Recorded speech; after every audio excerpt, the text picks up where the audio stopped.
Hello learners, Canva ডিজাইনের খুঁটিনাটি কোর্সের দ্বিতীয় টিউটোরিয়ালে স্বাগতম।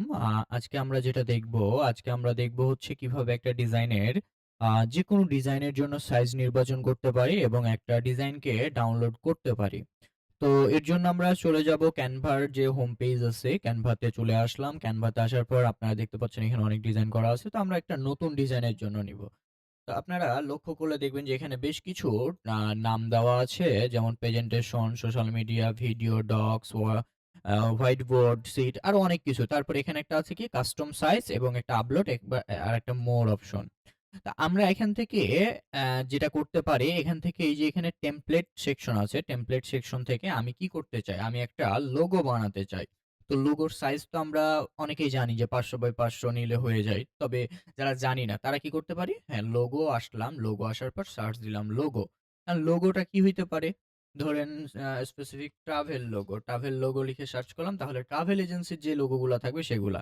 তাহলে আমি যদি ক্লিক করে এখানে ক্লিক করলাম, কাস্টম দিস ডিজাইনে ক্লিক করলাম, তাহলে দেখা যাবে যে কি আমার এখানে একটা কি চলে আসছে, ডিজাইন চলে আসছে। আমি এই ডিজাইনের উপরে এখন এটার কালার চেঞ্জ করতে পারবো, আমি নাম চেঞ্জ করতে পারবো, তারপরে এখানে আরো অনেক কিছু করতে পারবো। এখন এটার সাইজটা দেখবো কিভাবে, এইটার সাইজটা কতটুকু।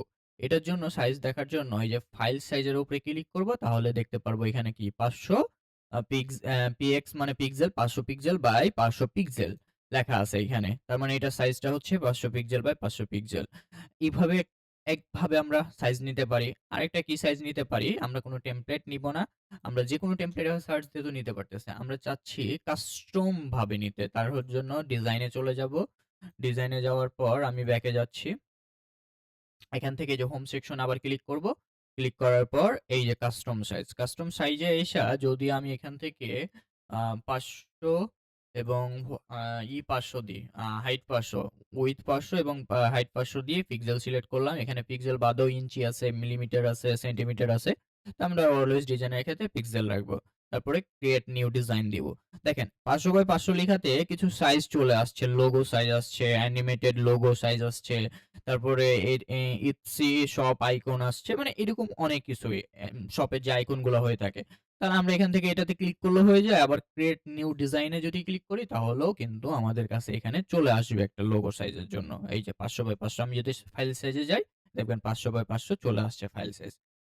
এখন সাপোজ ধরেন আপনি এই সাইজ নিলেন, তাছাড়া আপনার ধরেন ডিজাইনের জন্য, যেমন আমরা সোশ্যাল মিডিয়া পোস্ট ডিজাইন করি, সোশ্যাল মিডিয়া পোস্ট ডিজাইনের ক্ষেত্রে কি, এই যে সোশ্যাল মিডিয়া পোস্ট ডিজাইন যদি যাই, এখানে অনেক সাইজ আছে। ইনস্টাগ্রাম পোস্ট 4:5, ফেসবুক সাইজ আছে, ইনস্টাগ্রামের স্টোরি আছে।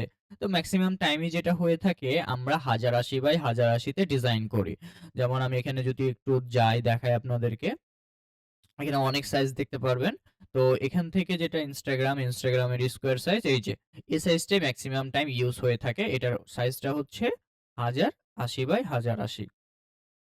এই ফাইল সাইজে এসে যদি দেখে এই যে 1080 পিক্সেল বাই 1080 পিক্সেল, আপনারা এই সাইজে ডিজাইন করতে পারেন। আপনারা ডিফারেন্ট সাইজ নিয়েও ডিজাইন করতে পারেন। আপনি এই যে কোনো ডিজাইনের জন্য সাইজ নেওয়ার জন্য, ধরেন আপনার কাছে একটা কাস্টম সাইজ আছে যে সাইজে ডিজাইন করতে হবে, তার মানে কাস্টম সাইজে এসে ওয়াইড দিবেন কত এবং হাইট দিবেন কত, উইথের সাথে উইথ এবং হাইটের সাথে হাইট এবং পিক্সেল দিয়ে ক্রিয়েট ডিজাইন দিবেন। আপনি যদি ইঞ্চিতে করতে চান ইঞ্চি দিয়ে তারপরে এখানে সাইজ দিয়ে দিবেন।